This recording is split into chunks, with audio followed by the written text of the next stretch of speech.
Prof hadir, Bang Rey, Mbak Titi, dan Mas Aal. Teman-teman semuanya, survei ini Indopol telah melakukan survei nasional tanggal 11 sampai 15 8 sampai 15 Januari ya.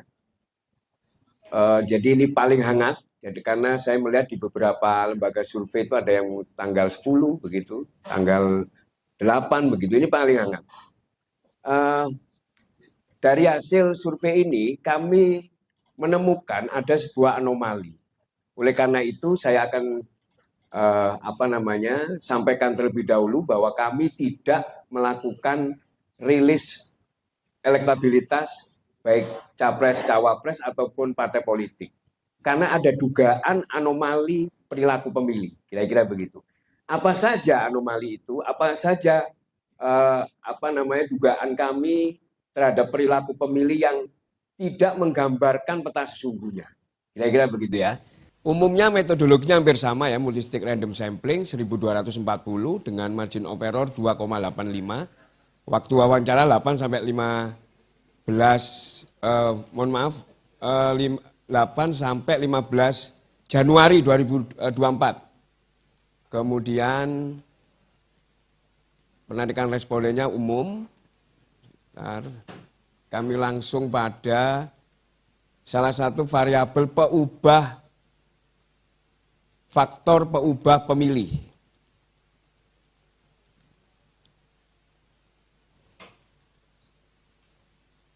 Yang pertama, ada 56,49% responden menjawab karena calon pasangan capres dan cawapres yang lain lebih memiliki visi dan misi yang jelas dalam membangun bangsa ini. Jadi faktor visi dan misi pasangan capres dan cawapres itu adalah faktor yang bisa mengubah pilihan pemilih.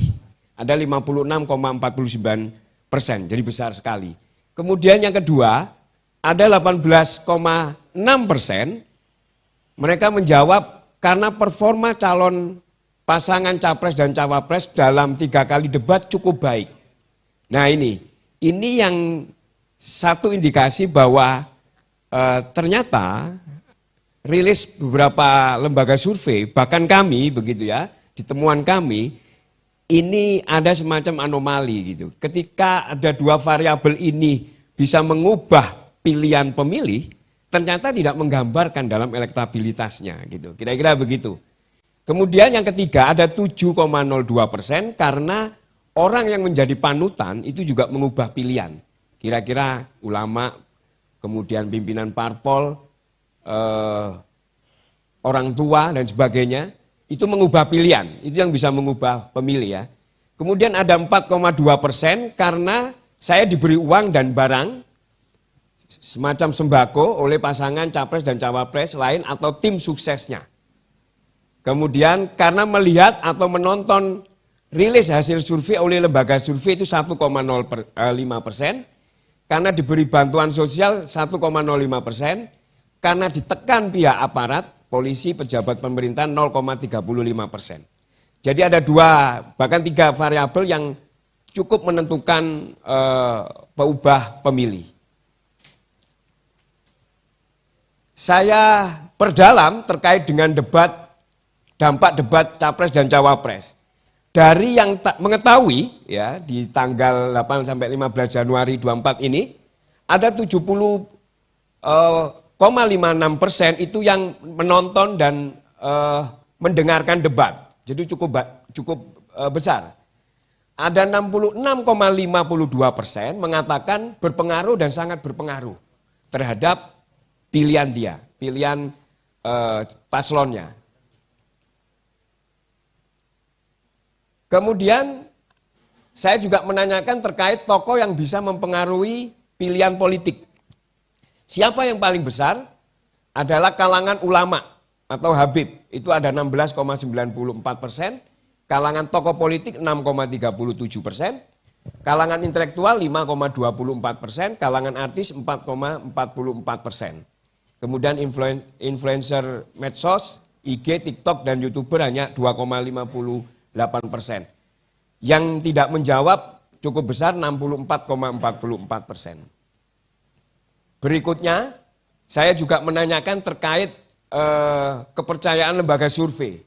Sebenarnya cukup tinggi ya, bahwa publik hari ini ada 80,4% itu percaya dan sangat percaya terhadap rilis hasil survei. Oleh karena itu fenomenanya adalah per hari ini banyaknya rilis hasil survei yang cukup berbeda-beda gitu ya. Kemudian apakah berpengaruh terhadap pilihan? Publik mengatakan ada 64,92% mengatakan berpengaruh terhadap pilihan khususnya capres dan cawapres. Nah, ini saya melihat ketika disandingkan dengan hasil elektabilitas, ketika kita bisa melihat beberapa lembaga survei yang merilis, misalkan pasangan 02 melejit begitu ya, naik signifikan, kemudian 03 turun, kemudian 01 cenderung stagnan atau bahkan turun atau ada yang naik perlahan, kira-kira begitu ya. Saya melihat ada anomali di sini. Temuan lembaga survei kami di Jawa Timur khususnya, itu ada wilayah-wilayah basis pemilih PDIP, basis pemilih Ganjar, ya saya sampaikan begitu. Ini khususnya di daerah Mataraman, gitu ya, Blitar, Kediri, Tulungagung, Kota Blitar, Kota Kediri, Madiun, hingga Ponorogo. Ada beberapa temuan di beberapa kabupaten yang undecided voternya tinggi. Contohnya adalah,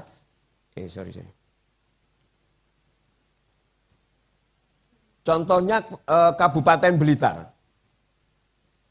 Ini ada 85% mengatakan tidak menjawab. Undecided voternya tinggi sekali. Anies itu 10%, Prabowo 5%, dan Ganjar Pranowo kecil sekali, 0. 0 di sini kalau dalam survei kecil ya, bukan kemudian tidak ada. Kemudian kita lihat Kediri. Ini undecided voternya 40%. Ganjar Pranowo 7,5, Prabowo Subianto 47,5, Anies Baswedan 5%. Kemudian ada Kota Madiun 43,3 itu undecided voter. Kemudian Pacitan 24. Ya. Ada lagi temuan lagi di ini Kota Malang ada 22,9. Kota Malang ini setahu saya waktu saya kuliah itu basisnya PDIP. Ganjar Pranowo 11,4 dan Prabowo 58, undecided voternya 22. Kemudian ada lagi yang paling tinggi Mojokerto 55% undecided voter, Jombang 67%. Ini Bondowoso yang setahu saya juga basis pemilihnya Anies Baswedan itu 70%. Kota santri ini. Kemudian Kota Probolinggo 43,8%. Apa artinya ini? Saya konfirmasi dengan temuan di lapangan hasil dari identifikasi surveyor kami. Yaitu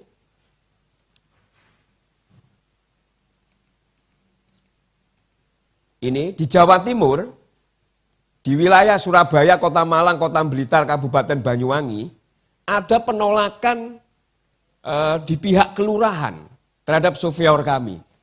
Jadi dengan alasan tidak memberikan stempel di lembar acak KK dengan alasan sudah mendekati pemilu agar wilayahnya tidak terpetakan. Terpetakan apa? Ini kaitannya hampir seluruhnya mengatakan tidak takut ada imbas bantuan sosial. Kira-kira begitu. Biasanya kami dalam mensurvei tidak ada masalah seperti ini. 2 bulan kemarin kita fine-fine aja gitu. Tetapi belakangan ini beberapa kelurahan yang ditemui oleh surveyor mengatakan ini. Kami tidak ikut-ikut, kami takut ada imbas politik, bahasanya begitu. Di Kabupaten Bangkalan malah lucu ini. Kepala desa memilihkan responden dengan dalih keamanan dan menjaga daerah kondusif di daerahnya. Cenderungnya ke siapa? Ya kira-kira yang memberi bantuan sosial siapa? Kan kira-kira begitu. Teman-teman mencoba menduganya kira-kira gitu ya. Kemudian Kabupaten Lamongan, ini tidak ada case, meskipun kasusnya itu di pilkada ya. Karena kepala desanya menolak untuk dijadikan wilayah terpilih dalam survei, diakibatkan ketakutan akan pengalaman pilkada sebelumnya terkait dievaluasi PKH di daerah tersebut. Ada satu desa yang dicabut PKH-nya. Sehingga dia menolak untuk didatangi oleh surveyor. Kemudian untuk Jawa Barat, Kota Depok, beberapa RT menyarankan tidak acak kakak karena perumahannya dan ngasih nama kakak sebagian karena takut ada masalah. Jawabannya seperti itu. Kota Bogor, beberapa wilayah keluarnya survei menolak juga didatangi, dalih karena administrasi ditempuh kecamatan, kesbangpol, beberapa kelengkapan. Meskipun semuanya ini sebenarnya sudah kami beri solusi ya. Biasa kami kalau di lapangan ada masalah diacak ulang, kemudian sampai ketemu responden yang siap untuk diwawancarai. Di Banten juga begitu, kelurahannya juga tidak memberikan izin dengan alasan ada tembusan dari kecamatan, kemudian dan itu harus nunggu 2 kali 24 jam gitu. Kira-kira intinya bahwa kehadiran lembaga survei, kehadiran surveyor itu menjadi masalah bagi mereka. Kira-kira begitu. Nah, oleh karena itu kami tidak merilis temuan kami terkait elektabilitas capres dan cawapres maupun partai politik. Kenapa? Kalau di dalam riset kami mengkhawatirkan jawaban itu tidak menggambarkan sesungguhnya, realitas sesungguhnya. Mungkin itu sementara. Terima kasih.